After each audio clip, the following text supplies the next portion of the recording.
तो हम आज स्टार्ट करने वाले हैं लूपिंग एंड कंडीशंस के बारे में। कंडीशंस मतलब कि आप एक्सेल में इफ़ और एंड और लगाते हो ना, वो कंडीशन। अगर कंडीशंस ना हो तो फिर वीवीए को यूज नहीं है, क्योंकि हमारे पास हमेशा ऑप्शंस होते हैं कि ये करना है तभी करना है। एक कंडीशन होती है, एक अगर होता है कि जब तक ये मुझे इस चीज़ को फुलफिल ना करे आदमी एक काम ना करे। जैसे कि आपको अगर कुछ डेटा ही निकालना है तो आपको किसी एक सिटी का निकालना है, तो कि एक सिटी आपका कंडीशन बन जाता है। तो जैसे एक्सेल में आप इफ़ कंडीशन यूज करते थे, वैसे यहाँ पे भी आपको इफ़ कंडीशन एक्सेल में वीवीए में यूज होता है, सेम चीज़ यूज होता है, लेकिन लगाने का तरीका थोड़ा अलग है। तो देखिए हम चलते आपको करके दिखाते हैं। जैसे कि मैंने यहाँ पे सेल्स डालता हूँ, मान लो कोई डेटा हम यहाँ पे डाल देते हैं, रैंड बिटवीन 10 कॉमा, ये हमारे पास डेटा है और मुझे इस पे इंसेंटिव फॉलो करना है। क्या करना है? इंसेंटिव फॉलो करना है। तो उससे पहले हम इफ़ के बारे में थोड़ा सा पढ़ ले कि इफ़ किस तरीके से यूज होता है, उसके बाद हम इंसेंटिव इस चीज़ को फॉलो करेंगे। सबसे पहले हमें एक वेरिएबल लेना होगा। वेरिएबल क्या होता है? एक स्टोरेज डिवाइस, एक स्टोरेज लोकेशन होता है। जैसे मान लीजिए ना मुझे इसमें से 43 को स्टोर करना है कहीं पे, तो हम यहाँ पे क्या करेंगे? हम करेंगे डिम आर एज ए, मान लीजिए मैंने कर दिया इन बाइट, ठीक है। यहाँ पे करेंगे आर इक्वल टू रेंज, यहाँ मैंने बोल दिया A2 डॉट वैल्यू। अभी क्या हुआ कि A2 की वैल्यू R पे स्टोर हो गया। R क्या है? एक बाइट है, एक बाइट मतलब कि डेटा टाइप है। तो हम जब डिम करते थे डायमेंशन, ये क्या करता है कि मेमोरी के अंदर में एक R नाम का लोकेशन क्रिएट करता है और उसका डेटा टाइप, स्टोरेज टाइप यहाँ पे बाइट रख देता है। तो बाइट रखने से फायदा क्या होता है कि इस पे 0 से लेकर 255 तक की वैल्यू स्टोर होगी, ठीक है। तो यहाँ पे हमारे पास वैल्यू कितनी है? हमारी 43 है, इस पे स्टोर हो सकती है। अगर आपका 255 से ज़्यादा है आपके पास, तो उसके लिए आप क्या करोगे? इंटीजर करोगे, ठीक है। इंटीजर ही लेकिन 32,000 तक जाता है, उससे ऊपर नहीं जाता है। अगर 32,000 से ऊपर है आपके पास वैल्यू, तो क्या करोगे? उसके लिए आप लॉन्ग करोगे। तो integer, byte, integer, long, 3 data type है। बाइट 0 से लेके आपका 255 तक चलता है, माइनस वैल्यू नहीं रखता है और डेसिमल नहीं रखता है। आपका इंटीजर -32,000 से +32,000 समथिंग चलता है, लेकिन ये भी आपका डेसिमल पिक नहीं करता है। लॉन्ग इंटीजर से कई गुना ज़्यादा वैल्यू स्टोर करता है, लेकिन ये भी आपका डेसिमल प्लेसेस नहीं रखता है। अगर आपके पास डेसिमल प्लेसेस है तो क्या करोगे? आप करोगे एज ए डबल। डबल क्या करता है कि इन सबों से ज़्यादा वैल्यू स्टोर करता है और आपका मतलब कि डेसिमल में भी, डेसिमल को ही पिक करता है। तो हम डबल लेंगे। तो 4 नंबर के डेटा टाइप होंगे, byte, integer, long, double. Double सबसे ऊपर है, सब कुछ करता है डबल, बाकी 1 by 1 है, ठीक है। अगर आपके पास ट्रू एंड फॉल्स स्टोर करना चाहते हो तो उसके लिए क्या होगा? बुलियन। बुलियन वैल्यू होगी जिसमें आप ट्रू एंड फॉल्स स्टोर करोगे, only for true and false, ठीक है। उसके बाद अगर हम बात करें कि आपको डेट एंड टाइम चाहिए, तो डेट यहाँ पे, तो डेट एंड टाइम स्टोर करेगा। अगर आपको टेक्स्ट स्टोर करना है, एबीसीडी है, कोई एबीसीडी है, तो स्ट्रिंग। स्ट्रिंग में सब कुछ डाल सकते हैं, लेकिन उस पर कोई मैथमेटिकल कैलकुलेशन नहीं होगा। कुछ भी डाल सकते हैं इस पर, आप कितना भी डिजिट डाल सकते हो, लेकिन कैलकुलेशन नहीं होगा। अगर कुछ समझ में नहीं आता कि क्या डालूं, तो हम वेरिएंट कर देते हैं। वेरिएंट क्या होगा कि सेल के ऊपर जैसे वैल्यू डलेगा उसके अकॉर्डिंग ये अपने आप को चेंज कर लेगा, ठीक है। तो आप सोचोगे सर मैं हमेशा वेरिएंट ही क्यों नहीं डालूं, हमेशा वेरिएंट। तो बेसिकली हर की एक साइज होती है। जब भी हमने डिम आर वेरिएंट किया, हम जानते हैं कंप्यूटर में कोई इवेंट होता है तो आप ना कोई एक कहीं ना कहीं एक स्पेस को कैप्चर करता है। तो हमने डिम आर वेरिएंट किया तो क्या हुआ कि मेमोरी में एक स्पेस को कैप्चर किया। तो इसमें क्या है कि जब हम बाइट करते हैं तो 1 बाइट स्पेस कैप्चर करता है, हम इंटीजर करते हैं तो 2 बाइट, लॉन्ग करते हैं 4 बाइट, डबल करते हैं 8 बाइट, स्ट्रिंग करते हैं 16 बाइट, वेरिएंट करता है 32 बाइट, ठीक है। तो स्पेस फैक्टर करता है। अब यहाँ पे क्वेश्चन उठता है कि स्पेस से क्या लेना देना, मेरे पास तो 1 TB का हार्ड डिस्क है, 4 GB 8 GB रैम है, तो बहुत स्पेस है सिस्टम में। बेसिकली आपके VBA जो आपका ये है प्लेटफॉर्म है, VBA का एडिटर है, वो एक मैक्रो के लिए ओनली फॉर 255 KB का साइज अलॉट करती है। उससे ज़्यादा हुआ तो प्रोसीजर टू लार्ज का ऑप्शन आएगा, प्रोसीजर टू लार्ज। ठीक है, तो इसलिए यहां पे हमें ध्यान देना होता है। ठीक है अगर आपको वेरिएंट ही लेना है तो आपको डिफाइन करने की जरूरत नहीं, डायरेक्ट आर लिख दोगे, आर अपने वेरिएंट में चला जाता है। अब बात करते हैं कंडीशंस की, ये तो हमारा इसके बाद हो गए। अब बात करते हैं हम कंडीशंस की। एक सेकंड होल्ड कीजिएगा। Hello, good. हाँ सर, आज मेल कर दूंगा, बस सिस्टम पे ही बैठा हूँ, अभी कर देता हूँ।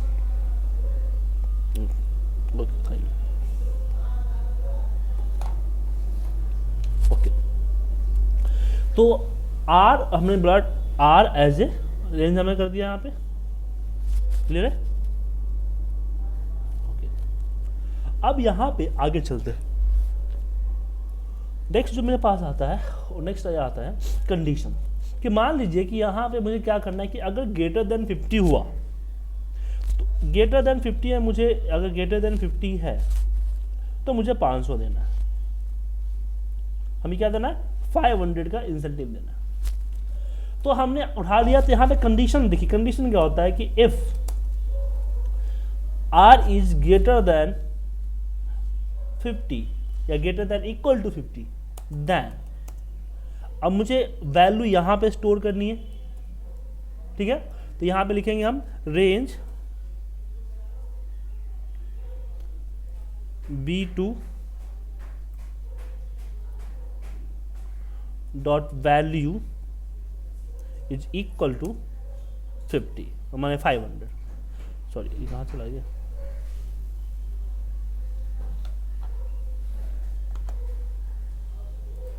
इन 500। ये हमारा कंडीशन से। हाँ, ओहो, मैं लैपटॉप ये 2 दिन पहले परचेज किया है, अब इस पर कीबोर्ड अलग हो गया, पहले मेरा मिनी लैपटॉप था HP का। ओके, तो यहाँ पे हमारे पास हो गया, तो ये हो गया हमारे पास। अब बोलोगे सर यहाँ पे मैं डायरेक्ट वैल्यू उठा रहा हूँ, वेरिएबल यूज नहीं किया, तो हम यहाँ भी हमें वेरिएबल यहाँ पे यूज करने की जरूरत नहीं है, हम इसको यहाँ इसको कॉपी करके यहाँ पेस्ट कर सकते हैं डायरेक्टली, तो इसको डालने की जरूरत नहीं है। लेकिन हर केस में ऐसा नहीं कर सकते, और मान लो कि एक बार इनपुट लेने के बाद हर बहुत सारी जगहों पे इसका आउटपुट देखना है, तो बार बार आपको चीज़ लिखने पड़ेंगे, तो वहाँ पे इसका यूज कर सकते हैं आप। ठीक है, अभी क्या इसको बोलते हैं कि सिंगल कंडीशन, सिंगल कंडीशन है सिंगल रिजल्ट, मतलब एक कंडीशन मुझे एक रिजल्ट देना है, तो हम इसको एक ही लाइन में लिख दिया कि if R A2 is dot value is greater than 50, then range B2 dot value equal to 500। अब मैं इसको रन करूंगा तो आप देखिएगा यहाँ पे B2 है ना, range B2 A2 is greater, हाँ A2 है नहीं इसलिए कुछ डाला नहीं इसमें। ठीक है, अब मुझे क्या करना है कि सारे के सारे मुझे सब पे रन करना है, तो हर बार आपको क्या करना है, आपका सब चीज़ तो सेम रहेगा, बस 2 की जगह 3 करना है, 4 5 6 7 करना है, ये करना है ना। कहाँ तक करना है आपको, ये करना है आपको 1226 तक करना है, 26 तक। तो इसी के लिए हम एक काम कर सकते हैं कि आज 26 लाइन की कोडिंग लिखें। एक तरीका है कि यहाँ पे 3 करते जाए हम, 3 सॉरी 32 हो गया, 3 यहाँ पे इसको भी डिलीट करें और यहाँ 3 लिखें, ऐसे करते चले जाएं, फिर नेक्स्ट नेक्स्ट नेक्स्ट। इसमें तो काफ़ी टाइम कंज्यूम होगा और ये डायनेमिक भी नहीं होगा, तो इसके लिए हम लूप लगाते हैं। लूप का मतलब समझते क्या होता है, आपने कार रेसिंग आपने देखा होगा, कार रेसिंग होता है तो भाई लूप में है, मतलब क्या हुआ कि ये क्या होता है आपका, उसका जो रैंप होता है वो तो एक ही रैंप होता है ना, उसी को चक्कर काटता है कि पहला चक्कर पूरा हो गया, दूसरा चक्कर पूरा होगा, तीसरा चक्कर पूरा होगा, चौथा चक्कर पूरा होगा। सेम लूप भी इसी तरह से करता है काम। ठीक है, तो मैंने यहाँ पे हम लूप 2 तरह के होते हैं, फॉर लूप, डू लूप, दोनों में 2 पार्ट होते हैं। तो हम पहला फॉर लूप पर है, फॉर आई, ठीक है, फॉर इंटीजर इसको बोलते हैं, इक्वल टू 1 to 26 या हाँ ठीक है 1 to 26 या 25।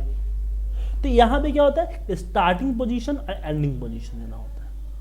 ठीक है, तो स्टार्टिंग पोजीशन हमारे पास क्या है 1 है, एंडिंग क्या है 26 है, तो 1 से 26 बार रन करेगा। अब जरूरी नहीं कि 1 से स्टार्ट करना है, अभी मेरा डेटा क्या कर रहा है कि मेरा डेटा यहाँ पे दूसरे पे 2 पे है, तो हम यहाँ पे 2 से स्टार्ट करेंगे 2, ठीक है, 2 से 26 तक। उसके बाद अभी क्या है कि हमें A2 B2 G2 चाहिए। हम एक्सेल में अगर मुझे 2 नाम को ऐड करने से, मान लीजिए कि मेरे पास एक यहाँ पे A है, A के ऊपर मान लीजिए A लिखा हुआ है, सॉरी मान लीजिए मेरे पास X है, X इक्वल टू मेरे पास है A, ठीक है, एंड Y इक्वल टू मेरे पास क्या है नंबर है, ठीक है। अगर मैं यहाँ पे करूँ XY नाम का एक ऑप्शन बनाऊँ, उसे बोलूँ सॉरी XY नाम का इक्वल टू, तो क्या होगा, हम चाहते हैं कि X सॉरी नेट Y, तो क्या आएगा, स्पेस देना होता है इसके लिए, ठीक है, तो क्या आएगा A1 हो जाएगा, A और 1 आपस में जुड़ जाएगा, मतलब प्लस नहीं होगा, कंबाइन होगा ना, मल्टीप्लाई नहीं कंबाइन होगा। हाँ जैसे यहाँ पे देखिए, यहाँ पे क्या होगा, एक सेल में आपके पास A है, दूसरे सेल में आपका 1 है ना। अब इसके लिए हम कॉन्केटेनेट फॉर्मूला लगाते हैं, कॉन्केटेनेट, इसको कॉमा इसको दे देते, तो क्या हो गया A1 हो गया। तो कॉन्केटेनेट भी यूज कर सकते हैं, या दूसरा है कि हम इसको n% भी यूज कर सकते हैं, n%, तो ये आ गया A1 आ गया। अब हमारे यहाँ पे भी तो सेम ऐसा ही चाहिए ना, तो हम क्या कर रहे हैं, इसको हटा देते हैं। हम क्या कर रहे हैं, आई क्या है हमारा एक वेरिएबल है, आई जो यहाँ पे दिख रहा है ये भी एक वेरिएबल ही है, जैसे हमने ऊपर ABCD जो डिफाइन किया तो ऐसे ही है। और हमने यहाँ पे इसको इसके साथ हम इसको कंबाइन कर दिए n% के साथ आई को, n% के साथ आई को, ठीक है। और यहाँ पे करते हैं नेक्स्ट आई, नेक्स्ट आई क्या करता है, मतलब कि यहाँ से लूप स्टार्ट करना, यहाँ पे खत्म करना है। अभी क्या करेगा, देखिए मैं इसको एक बार एफेक्ट करके यूज करता हूँ इसको, ठीक है। चला, एफेक्ट क्या होता है, एफेक्ट से होता है आपका ए होता है, मतलब कि स्टेप बाय स्टेप चलता है। तो अभी आई क्या है 0 है, इम्पेरेटिव खाली दिखा रहा है। अब यहाँ पे क्या हुआ, आई इक्वल टू 1 हो गया, 2 हो गया, सॉरी 2 से स्टार्ट है, इसे 2 जिससे स्टार्ट होगा उतना होगा। तो यहाँ पे क्या होगा, ए और 1, ए और 2, सॉरी क्या बन गया A2 की वैल्यू 43 आ गया ना, इज ग्रेटर देन नहीं है, तो सीधे कंडीशन फॉलो नहीं करेगा और इसको कर देगा। फिर नेक्स्ट ने चेक किया कि नेक्स्ट 2 है, लेकिन चलना कहाँ तक है 26 तक है, तो फिर वापस भेजेगा इसको।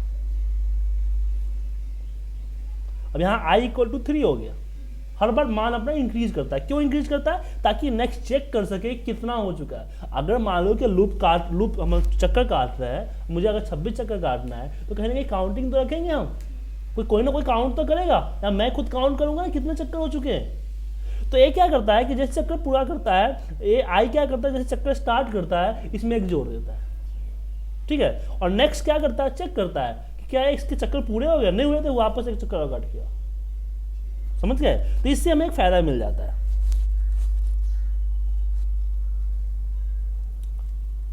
ठीक है। अब यहाँ देखो, यहाँ पे आ गया वैल्यू था ग्रेटर देन 50, यहाँ पे कंसिडर कर दिया इसको, ठीक है। ऐसे 26 बार चलेगा, ठीक है। 20 है, 21,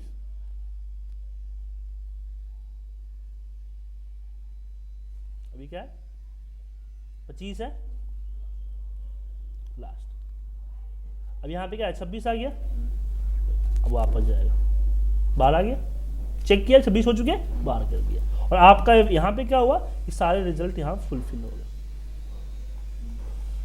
तो लूप का मतलब समझ में आया, लूप क्यों यूज करते हैं। हनान जी आपको समझ में आया।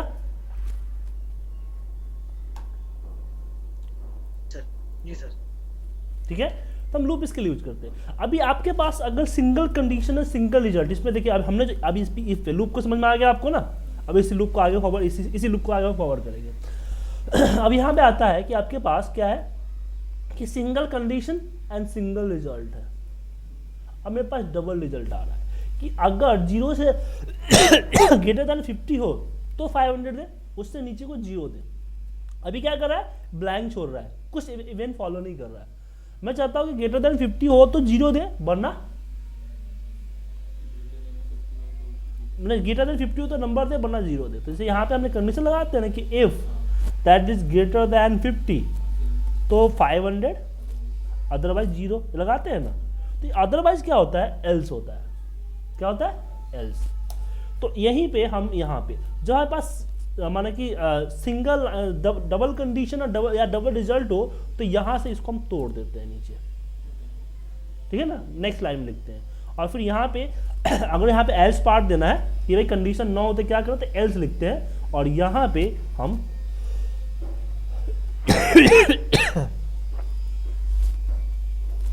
और जब भी हम लाइन ब्रेक करते हैं हम यहाँ पे एंड इफ देना होता है। एंड इफ क्यों देना पड़ता है, ताकि इफ को पता चले क्या कहाँ खत्म हो रहा है। तो एक स्टार्ट हुआ है कि यहाँ से चेक करना है, ए देना है, खत्म कहाँ करना है, यहाँ पे करना है, मतलब ये खत्म हो गया कंडीशन। और लूप इसी को फॉलो करेगा। अब इसको प्ले कीजिए, एक बार प्ले करते आप देखिए रिजल्ट आपके पास 0 आएगा।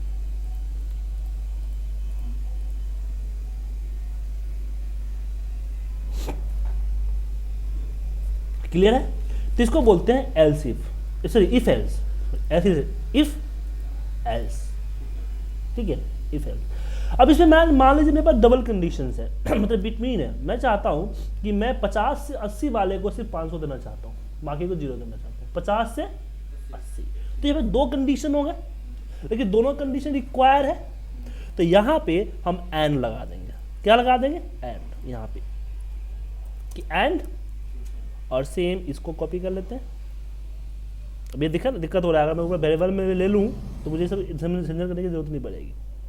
अब इसको मैं बता रहा हूँ आपको, अगर मैं यहाँ पे कर दूँ c इक्वल टू ए डाल देता हूँ, ठीक है, और यहाँ आप देखिए ये इस पर सब जस्ट c डालना है, तो नेक्स्ट हमें कंडीशन लगाने में आसानी होगी। फिर यहाँ पे लिखूँगा c इज लेस देन 80 या ग्रेटर देन इक्वल टू 50 और लेस देन यहाँ पे लेस देन इक्वल टू 80, ठीक है। और मैं रिजल्ट यहाँ पे कर देता हूँ डी आर इक्वल टू 500 और यहाँ पे सेम आर इक्वल टू ये हो गया। और जब लूप खत्म हो जाए, अब यहाँ पे लूप जब एंड इफ खत्म हो जाएगा, देन हम यहाँ पे कर देंगे कॉपी पेस्ट बी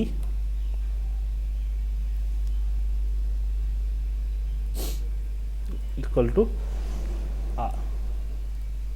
तो ये इस रेंज में लिखे range B and A value equal to R, तो पहले भी लिख सकते हैं। तो हमें दो जगह लिखना पड़ता है ना। अगर दो कंडीशन है, आगे धीरे धीरे कंडीशन बढ़ेगी तो हर बार लिखना पड़ेगा इतना लंबा लाइन। तो चलो, तो अभी तो आपका ए है, सिर्फ आई इक्वल टू है, क्योंकि वो ऑफसेट करके लंबा कोडिंग हुआ तो समझे ना, तो उसमें आप सहूलियत होगी आपकी। तो ये आपकी कंडीशंस आ गई जिसमें हमने दो कंडीशन फॉलो की है। तो इसमें क्या होगा, एक मिनट, इसमें एरर आ रहा है, वो सॉरी माफ कीजिएगा, कट, हमें इसको यहाँ पेश करना है, ठीक है। अब देखिए यहाँ पे आगे 50 से 60 वाले के बीच में आ रहा है, दो कंडीशंस, क्लियर है विदाउट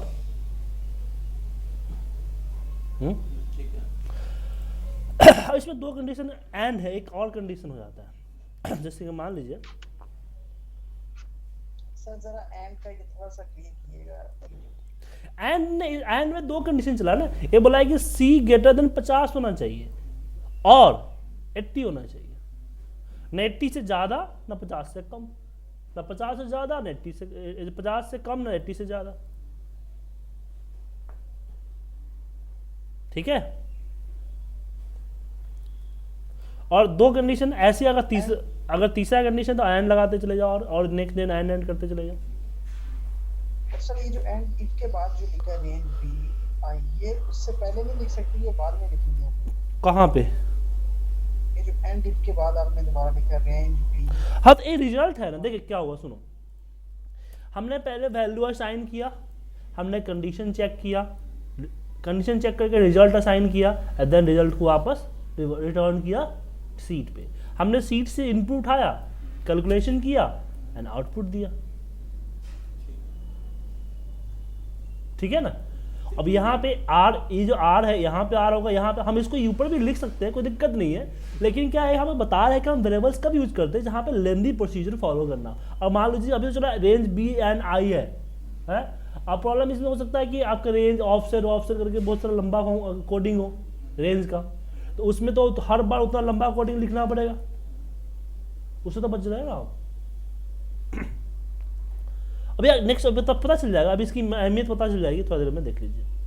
हम बात करते हैं और की, ठीक है, और की बात करते हैं। अभी क्या है कि यहाँ पे सिटी है, सिटी कोड है, मान लीजिए यहाँ पे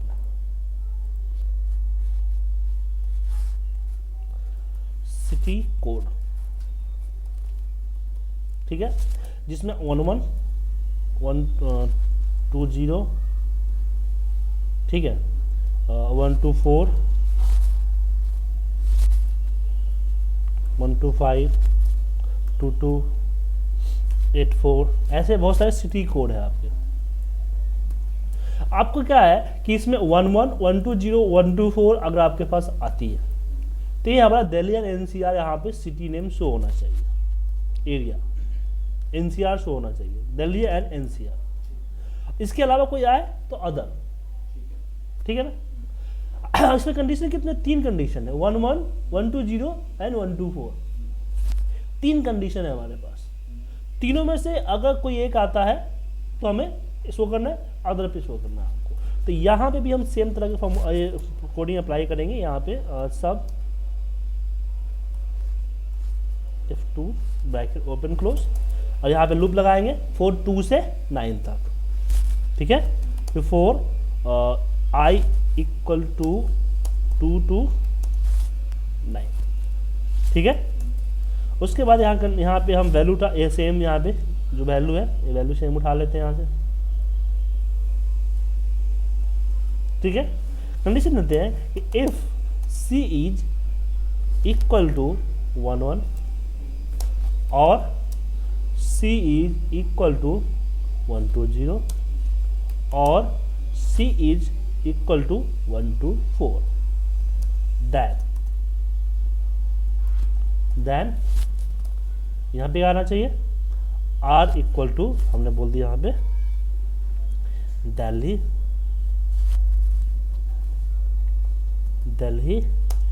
एनसीआर, ठीक है। और एल्स में हमने क्या दे दिया, R equal to other,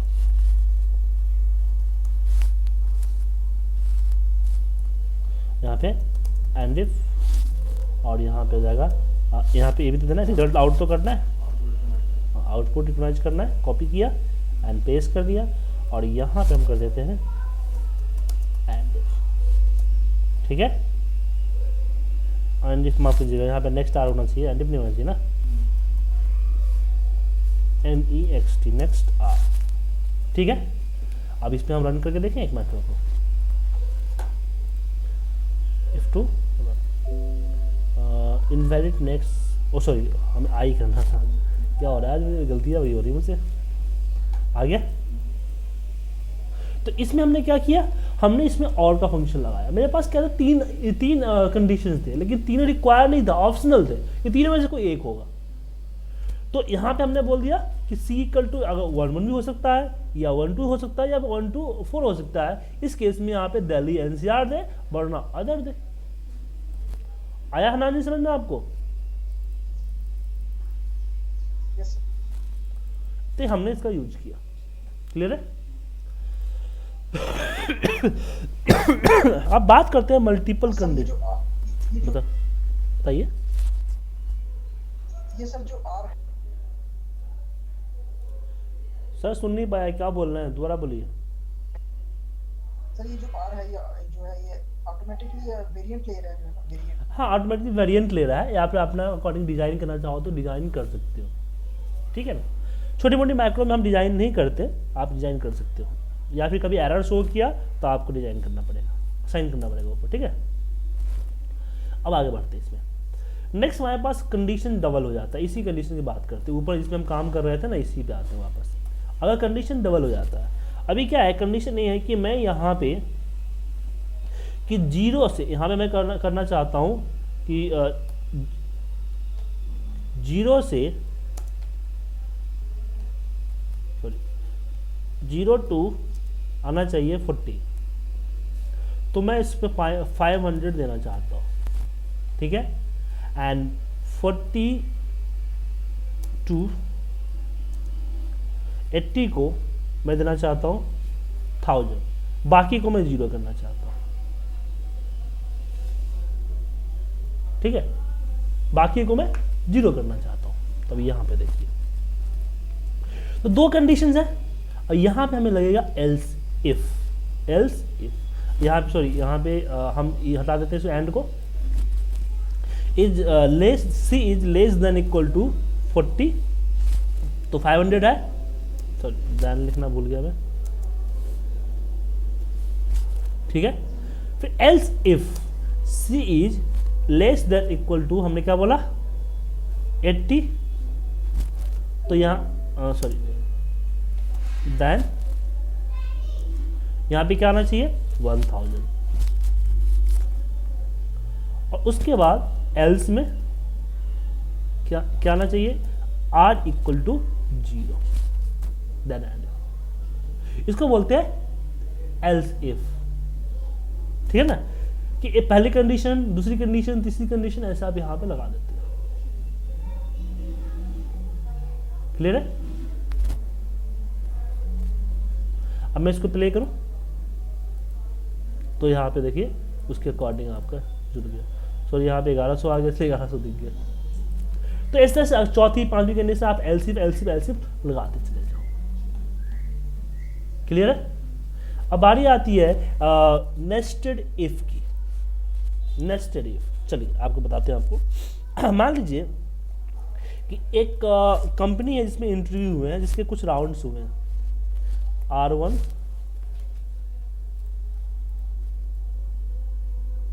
R5 तक मान लेते हैं, R4 ही करते हैं, लंबी हो जाएगा फिर। यहाँ पे सिलेक्शन, ठीक है, यहाँ पे नाम लिख देते हैं हम पुनीत, इसको सिलेक्ट किया, नीचे तक ड्रैग किया, ठीक है। और यहाँ पे अभी क्या है कि इस सब में वाई होगा। अब वाई की जगह कुछ भी हो सकता है, एन, कहीं कहीं में हमारा एन है,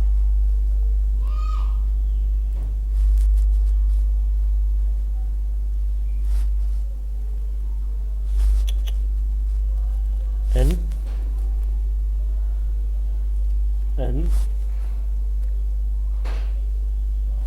ठीक है। अभी इस पे क्या है कि मुझे यहाँ पे सिलेक्टेड रिजेक्टेड देना है, कंडीशन है कि चारों में वाई होना चाहिए। Just selected and just rejected देना है, तो क्या हमें क्या करना है बताता हूँ आपको, यहीं पे लूप लगाना पड़ेगा। तो सब यहाँ पे करते हैं, यहाँ पे सेम लिखेंगे फॉर आई इक्वल टू 2 से चले कहाँ तक 7 तक,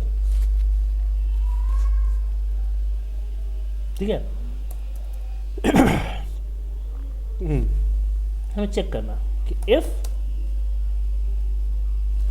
रेंज, यहाँ पे हमें देना है बी, और इसी तरह कंबाइन करना है आई को, ठीक है ना। Dot value is equal to Y, Y inverted comma में, और इस पे केस सेंसिटिव होता है, ध्यान रखिएगा। अगर आपको एक ही है तो ऐसे आप इसी को आप और एंड और मैंने और लिखते चले जाओ। सो एंड यहाँ पे बी की जगह सी कर दो, ठीक है, वापस ए एंड डी, एंड यहाँ पे सी की जगह डी कर दो, ठीक है। इसी में आप अगर चाहते हो कि लाइन ब्रेक करना, तो यहाँ से एंड, यहाँ पे अंडर स्पेस मार के अंडरस्कोर कर दो तो लाइन ब्रेक हो जाएगा। तो ये एक ही लाइन की कोडिंग मानी जाएगी, डबल लाइन की नहीं। वापस एंड हमने इसको दिया और यहाँ पे हो गया डी की जगह ई, ऐसा हुआ। देन क्या होना चाहिए, रेंज एफ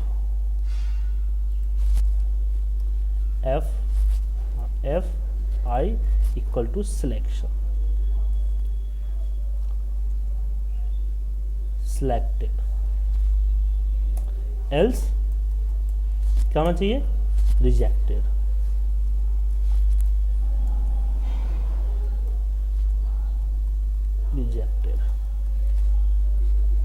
और यहाँ पे F हो जाएगा। लास्ट में आपका क्या हो जाएगा, एंड इफ और नेक्स्ट, एनी नेक्स्ट आई। ठीक है, अब मैं इसको प्ले करके दिखाऊं। मैक्रोस हमने टीटी को सिलेक्ट किया, एरर आ गया। अब फॉल्स नहीं आया भाई,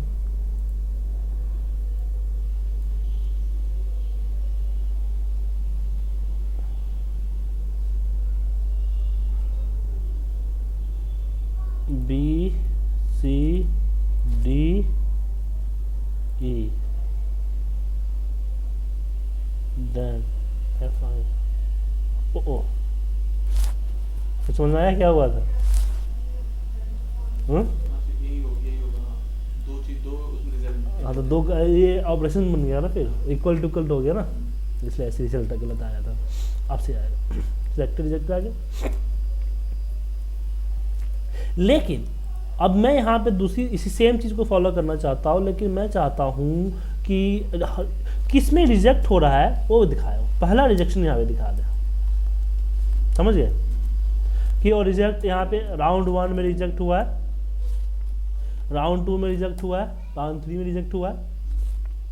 अब अलग अलग हर कंडीशन के लिए अलग अलग, अगर एक ही कंडीशन कई सारे हो और रिजल्ट एक हो तो हम एंड लगा देते हैं। एक कंडीशन भी कई सारे हो और उनके रिजल्ट भी उसके अकॉर्डिंग कई सारे हो तो वहाँ पे हम एंड नहीं लगा पाते, वहाँ पे हम नेस्टेड इफ लगाते हैं। ठीक है, क्या लिखते हैं, 4i इक्वल टू 2 से स्टार्ट होगा, 2 हमने कर देते हैं 7। ठीक है, और यहाँ पे कहते हैं कि if equal to Y then. ठीक है, एक और नेक्स्ट और इफ लगाते हैं, इफ दैन, लेकिन यहाँ पे क्या हो जाएगा, सी हो जाएगा। ठीक है, उसके बाद फिर नीचे आते हैं, यहाँ पे इफ हम ऐसे लिख लें ताकि पता चले कि एक के अंदर है। आप जरूरी नहीं ऐसा ही लिखना है, हम लिखते ताकि हम कल के डेट में इसको चेंज कर सकें। देन इफ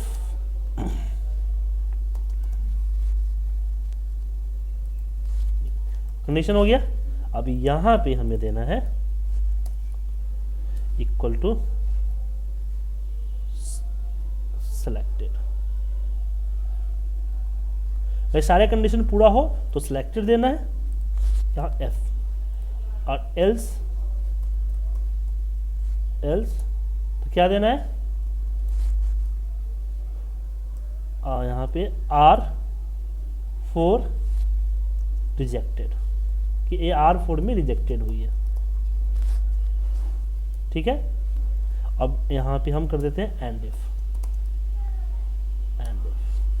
समझिए, तो ए एंड इफ किसका हुआ है, पूरा का नहीं हुआ, ये इस एक इफ का पूरा हुआ। ऐसे 3 अलग अलग करनी है हमें, तो इसको कॉपी करो और पेस्ट करो। ठीक है, यहाँ पे पी नहीं, यहाँ पे एफ होगा, माफ कीजिए एफ, यहाँ भी एफ, यहाँ पे राउंड 3, ऐसे एक एक करके घटते हुए आएगा। ठीक है, देन तो कॉपी कर लेते ना,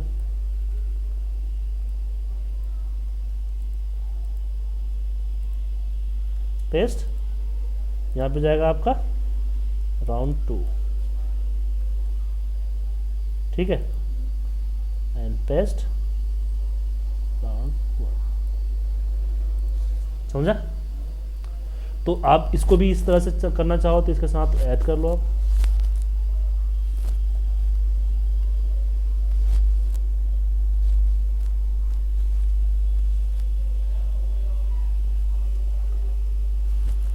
ठीक है, ए इसका इफ हो गया, ए इसका एल्स हो गया, ए इसका एल्स हो गया, और ए आपका इसका एल्स हो गया, और ए एंड इफ इसका हुआ पहले वाले इफ का, ए दूसरे वाले का, ए तीसरे वाले का, चौथे वाले का। ऐसे नेस्टेड इफ लिखते, एक इफ के अंदर एक दूसरा इफ। ठीक है, और लास्ट में यहाँ पे क्या कर देंगे, नेक्स्ट आई। ठीक है, रन कीजिए, देखिए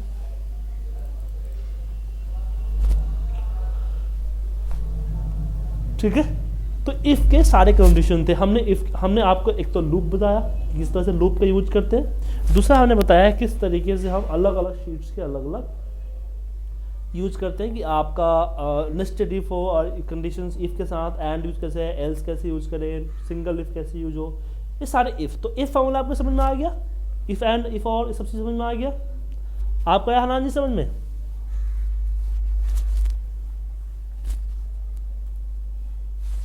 यस सर। अब चलिए कुछ और इफ के हम बारे में कुछ जानकारी लेते हैं।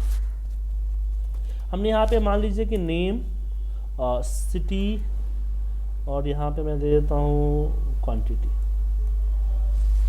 हमने एक लेवल बनाया हुआ है, ठीक है। सिटी में यहाँ पे पुणे, दिल्ली,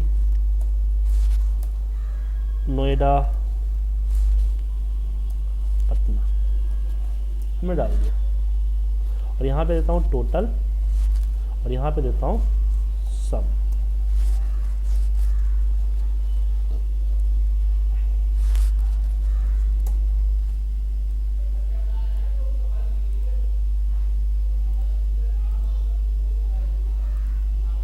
अब मुझे इसको कॉपी करके एक के नीचे पेस्ट करना होता है, इसको कॉपी करना होता है और इसके नीचे एक कॉलम छोड़ के इस तरह से पेस्ट करना होता है, ठीक है। और जब जितना ज़रूरत होता है उतना करते हैं, ऐसा नहीं कि हम बहुत सारा करते रहते, जितना ज़रूरत होता है उतना ही करते हैं। तो हर बार मुझे करना पड़ा, मैं इसलिए मैक को बनाना चाहता हूँ। तो इसके लिए मैक को क्या बनेगी, यहाँ पे लिखते हैं हम सब,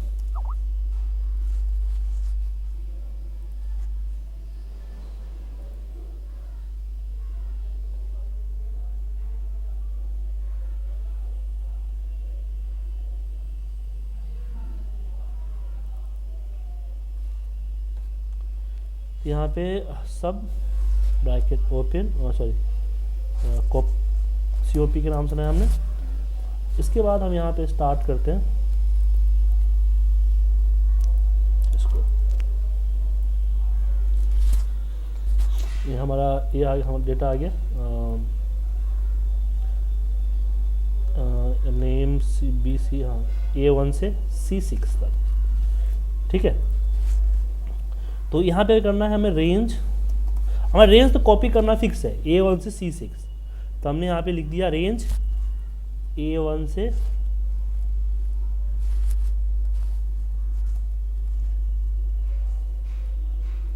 A1 से C6 डॉट कॉपी, ठीक है। और पेस्ट कहाँ करना है, मुझे नीचे से ऊपर जाना, एक नीचे आना, और यहाँ पे पेस्ट करना है।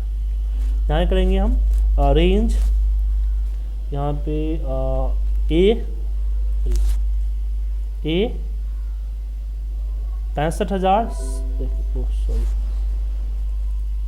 लगा कीबोर्ड जोड़ना ही पड़ेगा, 65,000, A 65,000 होगा ना, A 65,000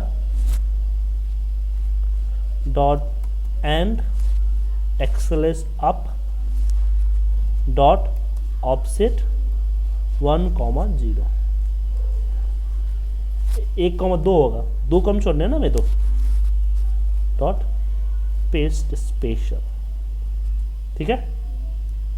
अभी हमें इसी राउंड को, ये हो गया। ये क्या करेगा कि जैसे इसको हम रन करेंगे, मान लो रन करते हैं तो यहाँ पे पेस्ट कर देगा, पेस्ट कर दिया यहाँ पे, एक बार और रन करें तो और पेस्ट कर देगा, जितना बार रन उतना नीचे पेस्ट करता चलेगा। लेकिन मुझे इसको 10 बार पेस्ट कराने, 10 बार कराने हैं ना, तो उस केस में क्या करेंगे, उस केस में हम यूज करेंगे लूप। यहाँ लिखेंगे कि for I equal to 1 to 10 करना है, 10, और यहाँ पे नीचे नेक्स्ट I ओनली फॉर, अब प्ले कीजिए, देखिए आ गया 10 तक। इसका यूज करते हैं। ठीक है, डाउट? अच्छा, एक चीज़